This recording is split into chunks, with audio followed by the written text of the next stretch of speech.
प्रभु की हजूरी विच तुहाडा सारिਆਂ ਦਾ स्वागत है।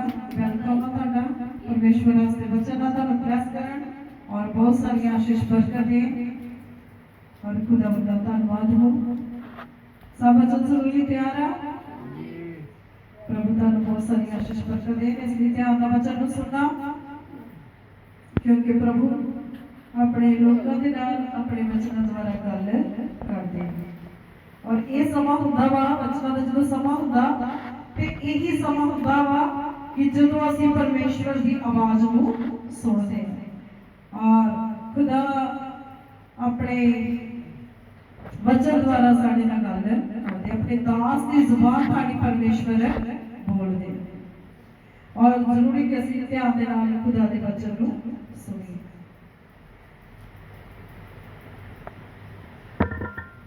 असी वचन के जो सब तो पहले एक आयत पढ़ांगे नीति वचन कहावतां पंजाबी दे विच हिंदी विच नीति वचन ओदा लास्ट अध्याय मतलब 31 अध्याय ओदी 30 आयत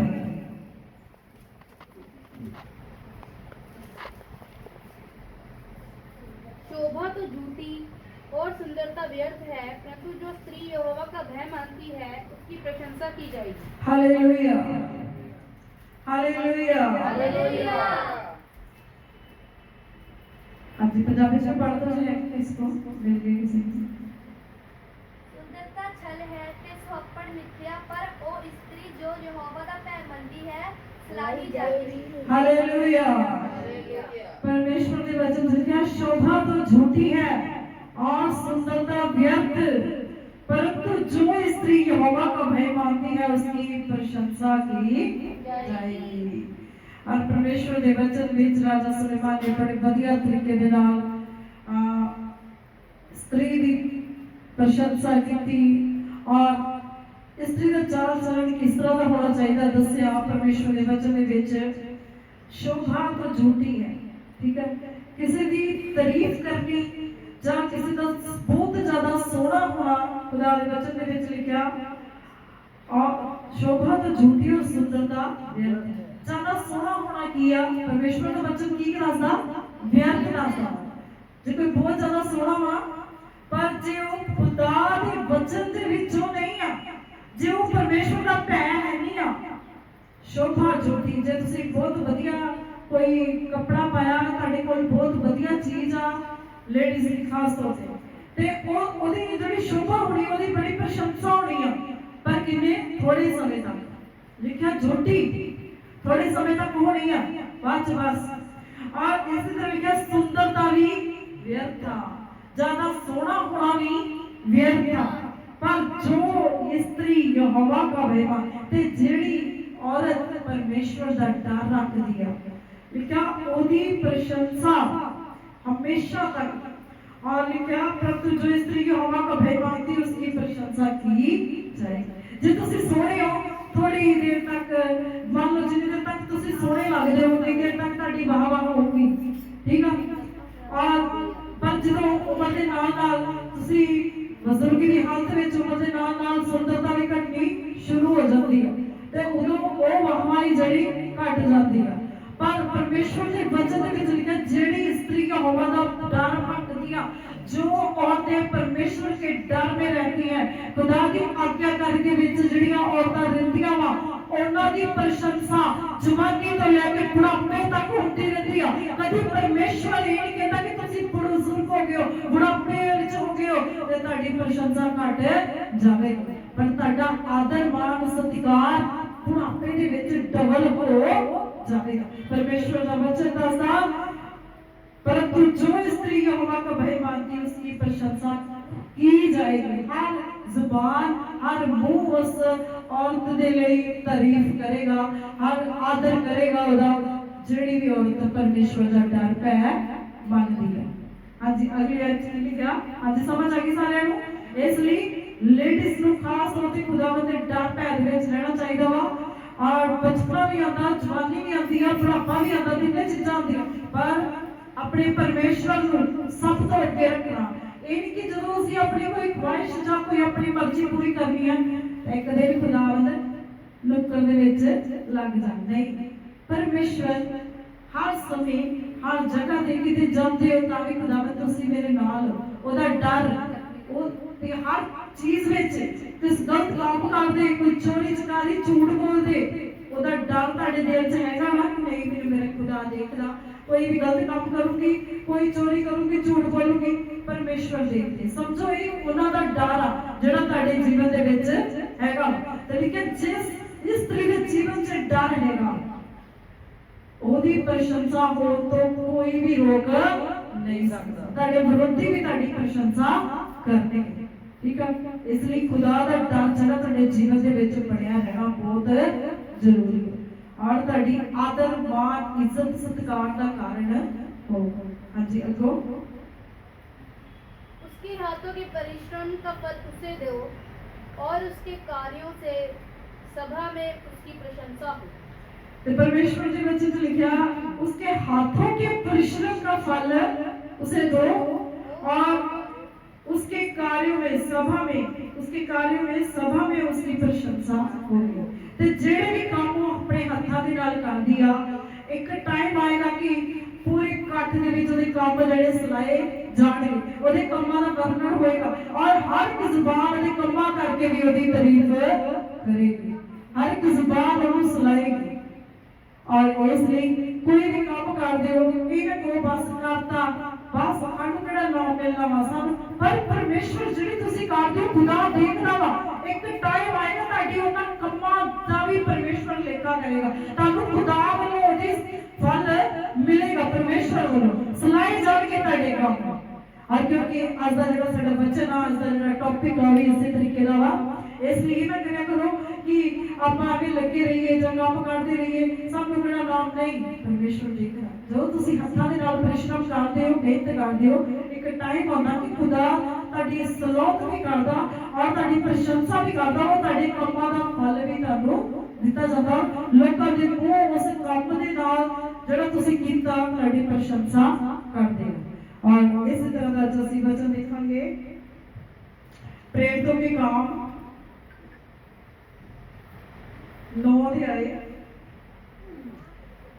ਆਪਾਂ 32 ਆਇਤ ਤੋਂ ਦੇਖਾਂਗੇ। ਹਾਂਜੀ ਪੰਜਾਬੀ ਵਿੱਚ ਰਸੂਲਾਂ ਦੇ ਕਰਤੱਵ, हिंदी ਵਿੱਚ प्रेरितों के काम 9 अध्याय ਉਹਦੀ 32 आयत ਤੋਂ पढ़ियो। फिर ऐसा हुआ कि पतरस हर जगह फिरता हुआ उन पवित्र लोगों के पास भी पहुंचा जो लुद्दा में रहते थे। वहां उसे एनियास नामक लकवे का रोगी एक मनुष्य मिला जो 8 वर्ष से खाट पर पड़ा था। हालेलुया। जब परमेश्वर के वचन में लिखा, परमेश्वर के वचन से कि पतरस प्रभु यीशु मसीह जब अपनी सेवकाई को समाप्त करके उठाए गए, स्वर्गारोहण हुआ जब उनका, और जब स्वर्ग में उठाए गए तो उनके शिष्यों ने जो काम प्रभु करते थे वो सारे काम उनके शिष्यों के द्वारा होने शुरू हो गए। और प्रभु ने उन्हें जिम्मेदारी दी कि तुम मेरे से भी बड़े बड़े काम करोगे, लेकिन विश्वास के साथ सुसमाचार को साथ लेके तुम मेरे नाम का प्रचार करो और हर जाति जाति में मेरे नाम के इस प्रचार को फैला दो। और ऐसे ही चेलों ने भी विश्वास के साथ परमेश्वर का प्रचार करना शुरू कर दिया। और ऐसे ही जो पतरस था प्रभु का चेला, वो लिखा हर जगह फिरता हुआ, उसने हर जगह जाके प्रचार किया। और फिरता हुआ मतलब कोई खास साधन नहीं थे उस समय, चल के ही ज्यादा सेवा करनी, पैदल ही ज्यादा सेवा करनी पड़ती थी। जैसे आज कल है, हर चीज के लिए साधन है, वैसे पहले साधन नहीं हुआ करते थे। और लिखा परमेश्वर का दास पतरस हर जगह फिरता हुआ और पवित्र लोगों के पास भी पहुंचा जो लुद्दा में रहते थे। अब खुदा का दास लुद्दा में पहुंच गया और वहां पर एक एनियास नाम का मनुष्य था जो लकवे की बीमारी से बीमार था। और वो मनुष्य खुदावंद के दास को मिला और जो 8 वर्ष से खाट पे पड़ा था, 8 साल से वो लकवे की बीमारी से परेशान था। अब जी आगे। पतरस ने उससे कहा, हे एनियास, यीशु मसीह तुझे चंगा करता है। और पतरस ने जैसे उस बीमार को देखा और कहा, हे एनियास, परमेश्वर तुझे चंगा करता है। हाँ जी। उठ अपना बिछौना बिछा। तब वे तुरंत उठ खड़ा हुआ। और जैसे ही पतरस के मुंह से वचन निकला और वे तुरंत उठ के खड़ा हो गया और अपनी 8 साल की लकवे की बीमारी से वो चंगा हो गया। इसी तरह से खुदा के दास जहां जहां जाते थे, प्रभु के शिष्य जहां जहां जाते थे, तो वहां वहां दुखी बीमार लोगों को चंगा करते थे। जी आगे। तब लुद्दा और शरोन के सब रहने वाले उसे देखकर प्रभु की ओर फिरे। और उस नगर में रहने वाले सभी लुद्दा और शरोन के लोग परमेश्वर की ओर फिर गए। उनका मन बदल गया और कि उन्होंने एक चमत्कार देखा था कि जैसे बीमार 8 साल का जो खाट पर ही था, परमेश्वर के दास के द्वारा वो चंगा हुआ था और परमेश्वर के सामर्थ ने उसे चंगा किया था।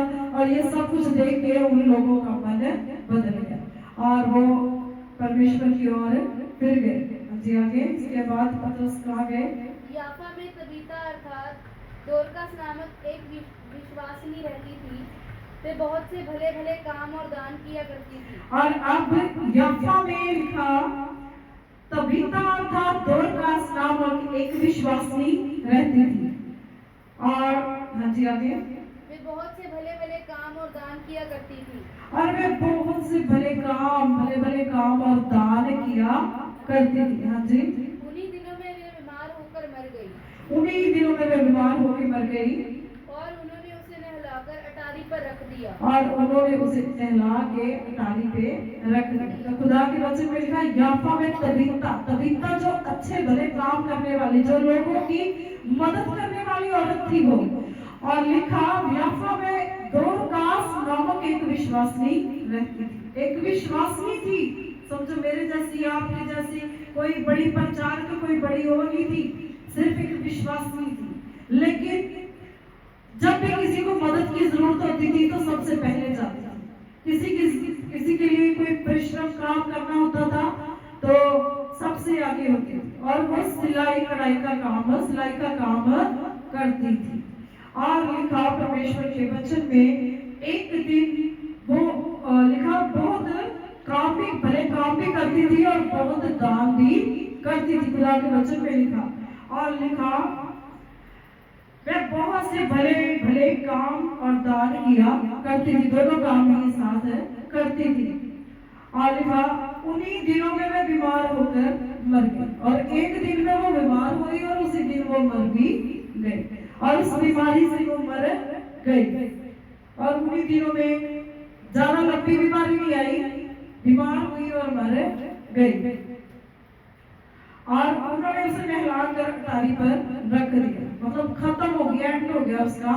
और उसको नहला भी दिया गया है और अटारी पर तैयार भी करके रखा गया, जैसे किसी की मौत हो जाती है मैं नहला धुला के रखा जाता है कि अब उसको लेके जाना है।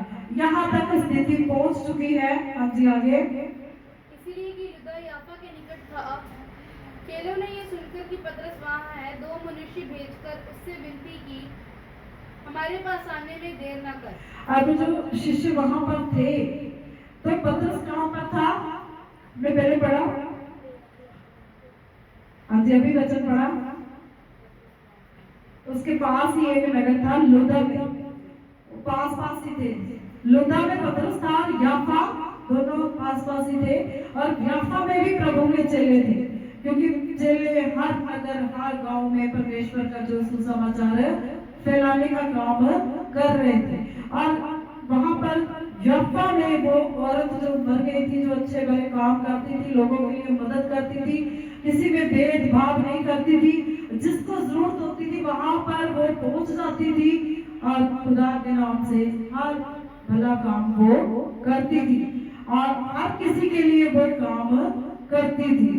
और लिखा उस औरत की मौत हो गई, उसकी तैयारी होगी, लेकिन चेलों ने क्या किया, जब उसकी तैयारी होगी तो खुदा के दासों को संदेश भिजवाया कि हमारे पास आने में देर मत करो। किसको? पतरस को। और कहा कि यहाँ पर एक गंभीर समस्या आ गई है, इसलिए जल्दी से हमारे पास आप पहुंच जाओ। हाँ जी आगे। तब पतरस उठकर उनके साथ हो लिया और जब वे पहुंचा तो वे उसे अटारी पर ले गए। और पतरस का जैसे जल्दबाजी में हमें भी कई बार जल्दी जल्दी जाना होता, तो जब तक हम वहां पर पहुंच नहीं जाते हम सारे कामों को पीछे डाल देते हैं कि नहीं, सबसे पहले जो काम करने वाला है उसे ही करो। तो ऐसे ही पतरस खुदा का दास भी जल्दी से वहां पर पहुंच गया। हाँ जी। सब विधवाएं रोती हुई उसके पास आ खड़ी हुई और जो कुर्ते और कपड़े दोरकास ने उनके साथ रहते हुए बनाए थे दिखाने लगी। तो लिखा सब जो विधवाएं भी थी उसके लिए रो रही थी, और लिखा विधवाएं रोती हुई उसके पास आ खड़ी हुई। किसके पास? उस औरत के पास और खुदा के दास के पास में।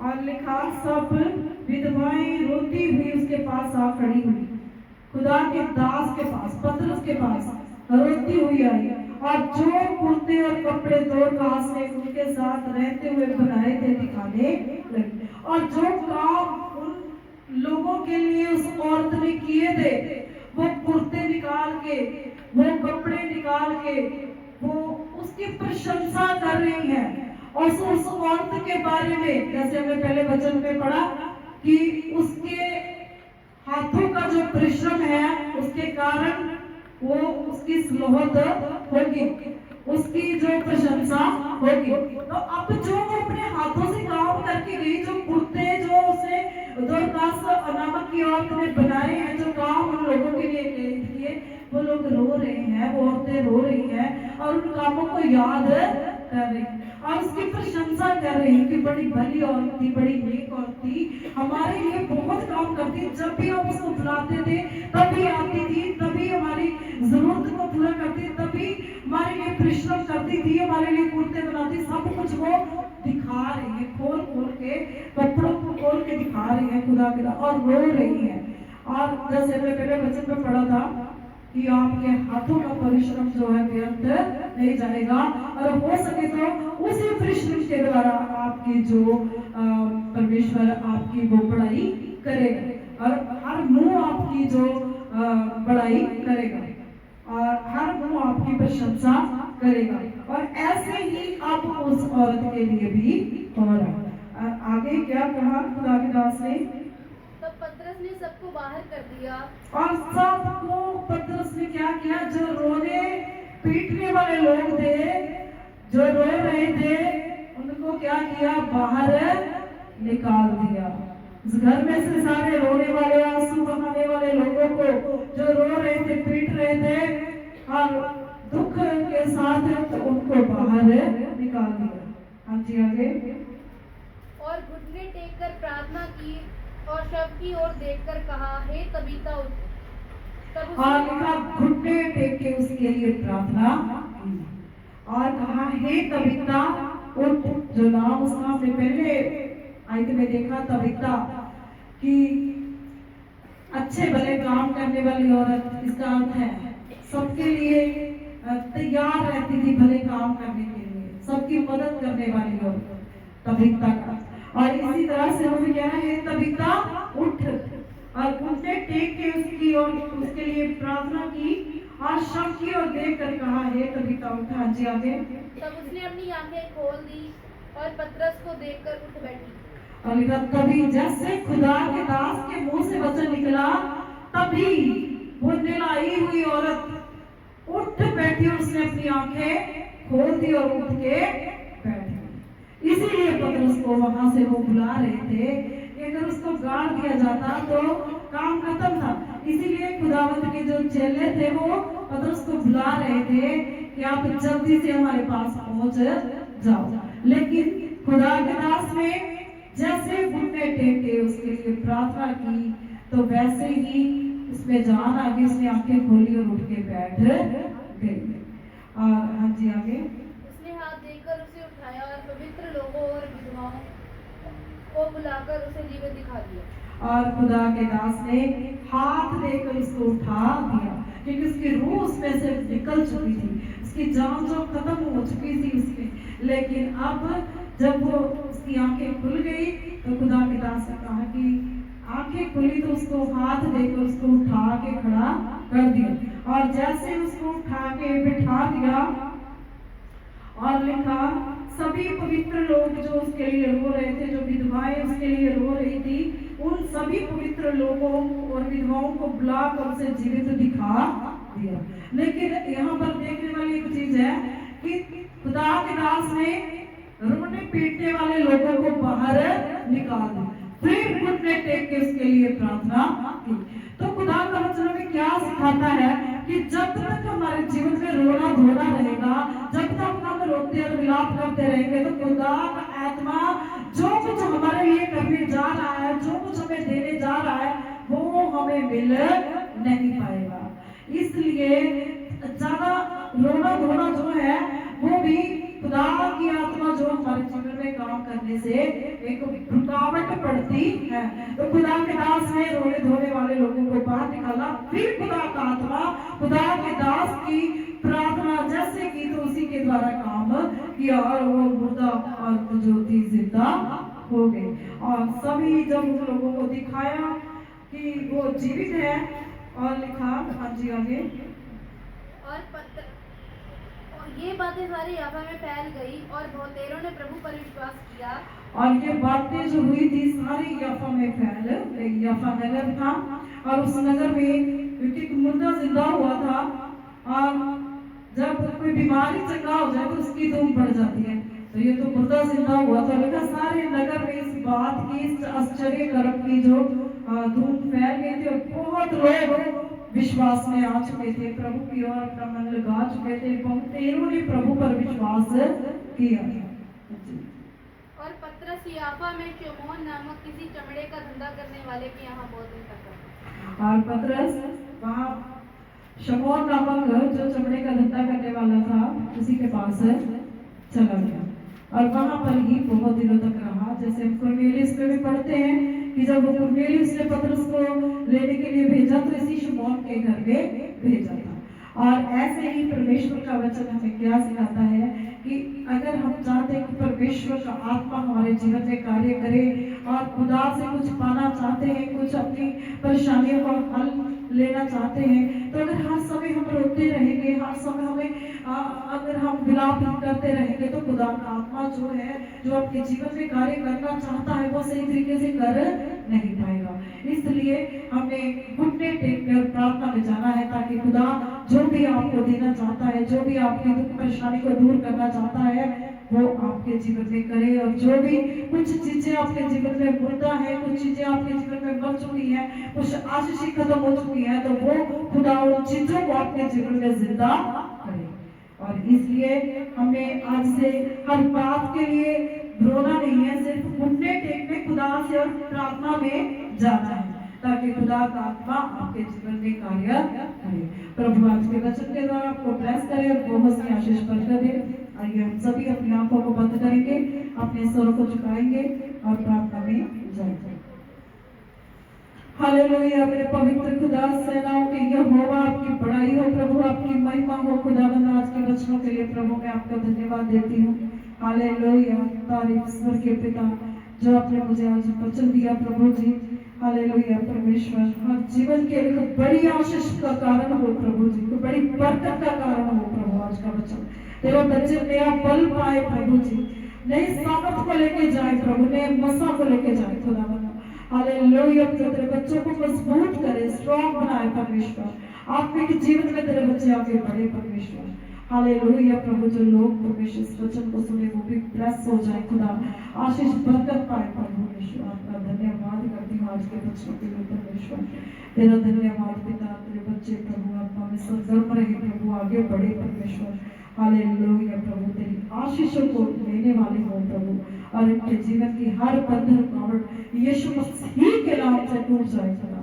तेरा धन्यवाद करती हूँ राजा, तेरी बड़ाई करती हूँ प्रभु। ब्लेस कर प्रभु इन सभी चीजों को, और जो लोग इस वचन को सुने, जितनी बार सुने खुदा ब्लेस कर और उतनी बार ही आशीष पाए प्रभु। तेरा धन्यवाद करती हूँ राजा, तेरी बड़ाई करती हूँ। अगले समय को प्रभु आपके पवित्र सामर्थ्य तुम्हें देती प्रार्थना यीशु मसीह के नाम से आमीन।